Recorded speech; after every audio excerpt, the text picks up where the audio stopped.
सबको इंतजार है कल का। कल इस समय तक ये पता लग जाएगा कि किसकी सरकार बन रही है, कितनी मजबूत बन रही है, किसको कितने वोट मिलेंगे, किसकी कितनी सीटें होंगी। तो सब कुछ कल इस समय 24 घंटे बाद तक क्लियर हो चुका होगा। इस सब के पहले तमाम पार्टियों ने अपनी अपनी तैयारियां शुरू कर दी हैं। बीजेपी भी कमर कस रही है। बीजेपी के अध्यक्ष जेपी नड्डा के आवास पर आज बीजेपी के वरिष्ठ नेताओं की एक अहम बैठक हुई। इसमें गृह मंत्री अमित शाह, रक्षा मंत्री राजनाथ सिंह, बीएल संतोष समेत कई पदाधिकारी शामिल हुए। बैठक के बाद पार्टी महासचिव विनोद तावड़े ने बताया कि 2 घंटे ये बैठक चली। कल की मतगणना और चुनाव की जो है समीक्षा इसमें की गई। वोटिंग कम क्यों रही, इसके क्या कारण रहे, इस पर विस्तार से चर्चा की गई। चुनाव प्रचार के दौरान संगठन कहां मजबूत रहा और कहां कमी रह गई, इस बारे में महासचिवों ने अपनी समीक्षा रिपोर्ट इस बैठक में पेश की।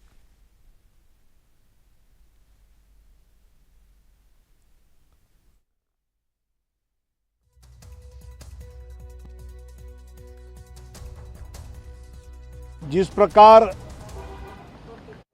सभी बूथ पर काउंटिंग एजेंट सही समय पे पहुंचे, कहां पर कितने नियुक्त हुए, अभी नहीं नियुक्त हुए, कुछ दिक्कत कहीं पर है क्या, कहीं पर वोटिंग को लेके, काउंटिंग को लेके कुछ अगर शंका है तो वहां पर पार्टी के पदाधिकारी विशेष ध्यान दे। ऐसी सारी चर्चा, एक तरफ चुनाव की समीक्षा और आने वाले काउंटिंग की पार्टी की तैयारी, इस पर एक विस्तृत चर्चा आज हम सब ने बैठकर की। और इस पूरे मसले पर ज्यादा चर्चा के लिए मेरे साथ मेरे सहयोगी रवीश रंजन। रवीश, आप कन्याकुमारी भी गए जब प्रधानमंत्री साधना करने के लिए कन्याकुमारी में थे, और उसके बाद आप फिर वापस यहाँ बीजेपी की बैठक कवर कर रहे हैं।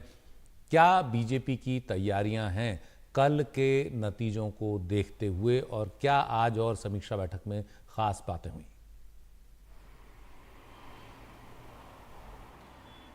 जी देखिए सुशील जी, बीजेपी में एक ऐसी चुनावी मशीनरी जो है वो तैयार हो चुकी है, जो चुनाव की तैयारी करने के साथ ही अब मतगणना की तैयारी में जुट गए हैं। मतगणना खत्म हो जाएगी तो किस तरीके से इस पूरी जीत को देश भर के अंदर अलग अलग जगहों पर उसका जश्न मनाया जाए, उसकी तैयारी। फिर उसके बाद में अगले राज्यों के विधानसभा के चुनाव की तैयारी।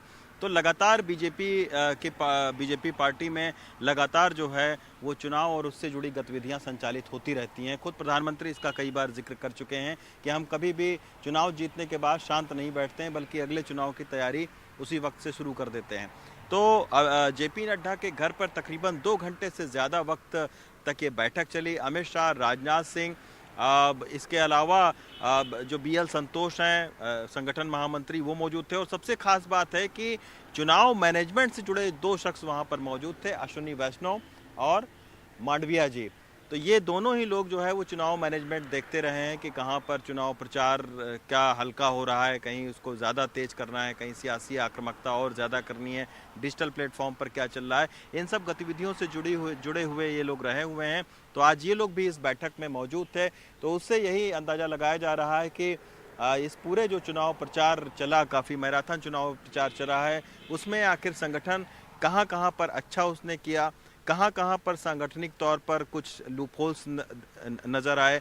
ये सारी रिपोर्ट जो है वो इन लोगों ने आज संगठन के अंदर चर्चा की है। बहुत विस्तार से रिपोर्ट तैयार की गई थी। साथ में बीजेपी में सीटों को लेकर तमाम सारा सर्वे होता रहता है, तो उन सर्वे को भी रखा गया। और एग्जिट पोल का जो अभी रुझान आए हैं उस पर भी चर्चा हुई कि आखिर हमारा सर्वे क्या है, पार्टी का अंदरूनी सर्वे क्या है और एग्जिट पोल क्या कहती है।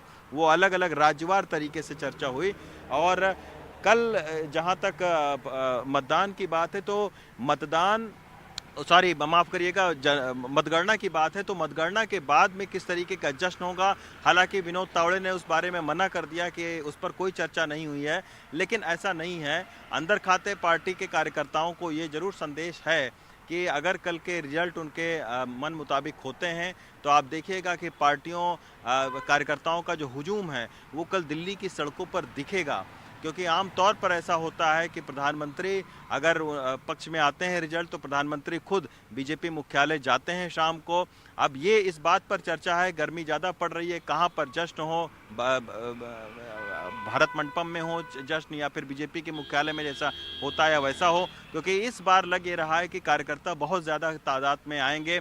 कई बार कार्यकर्ताओं की ये शिकायत होती है कि उनको चूंकि वीआईपी कार्यक्रम होता है तो उनको जाने से रोका जाता है, वो उस तरीके से नहीं पहुंच पाते हैं। तो इसीलिए पार्टी के अंदर खाते इस बात पर चर्चा चल रही है, मंथन चल रहा है कि कैसे कार्यकर्ताओं की भागीदारी को बढ़ाया जाए, कैसे इस जीत को सिर्फ मोदी की जीत न बताकर एक आम कार्यकर्ताओं की जीत को दर्शाया जाए। उस तरीके की तैयारी जो है वो बीजेपी जरूर कर रही है। कल की मतगणना में कहां पर, जैसा आपने सुना, विनोद तावड़े खुद बोल रहे थे कि हर एक बूथ लेवल पर जो है एजेंट जो होते हैं वो कहां पर लगे हुए हैं, मतगणना के मुतालिक क्या क्या जानकारियां जो है वो लगातार भेजनी है पार्टी को। इन सारे मसलों पर कहीं ना कहीं आज चर्चा हुई है और ये 3-4 दिन जो है वो खासे अहम रहेंगे। अगर बीजेपी के पक्ष में रिजल्ट आते हैं तो आप देखिएगा कि बीजेपी एक नए सिरे से, एक नए चिंतन के साथ में जो है वो सामने आएगी। जी बिल्कुल। और उधर बीजेपी मुख्यालय में क्या तैयारियां चल रही हैं कल के चुनाव नतीजों को, इस पर ज्यादा जानकारी दे रहे हैं हमारे सहयोगी शुभांग। लोकसभा चुनावों के परिणाम आने में अब कुछ ही घंटे बाकी है। ऐसे में जो जश्न का सामान है वो फिलहाल यहाँ पर लाया गया है। इस वक्त मैं दिल्ली के बीजेपी हेडक्वार्टर्स में मौजूद हूँ और आपको अगर मैं तस्वीरें दिखाऊं तो देखिए यहाँ पर टेंट लगाने का काम जो है बीजेपी ऑफिस के बाहर और अंदर शुरू हो चुका है। फिलहाल जो कुर्सियाँ हैं वो लाई गई है, एसी, पंखे, तमाम जो चीज़ें ज़रूरी हैं उन सामान को फिलहाल यहाँ पर लाया जा रहा है। फ़िलहाल अंदर जाने की अनुमति अभी नहीं दी गई है, लेकिन जैसे जैसे तैयारियां ख़त्म हो जाएगी उसके बाद यहाँ पर जश्न का जो माहौल है वो बनता हुआ दिखाई देगा। फ़िलहाल जो एग्जिट पोल्स बता रहे हैं बीजेपी फ़िलहाल बहुमत में यहाँ पर दिखाई दे रही है। ऐसे में लेकिन थोड़ा सा इंतज़ार और करना होगा कि परिणाम आखिर क्या निकलते हैं। उसके बाद जो जश्न रहेगा वो ज़रूर देखने को मिलेगा। तैयारियाँ फ़िलहाल यहाँ पर शुरू भी हो चुकी हैं। दिल्ली से अपने कैमरा सहयोगी विवेक के साथ मैं शुभांग सिंह ठाकुर, NDTV इंडिया।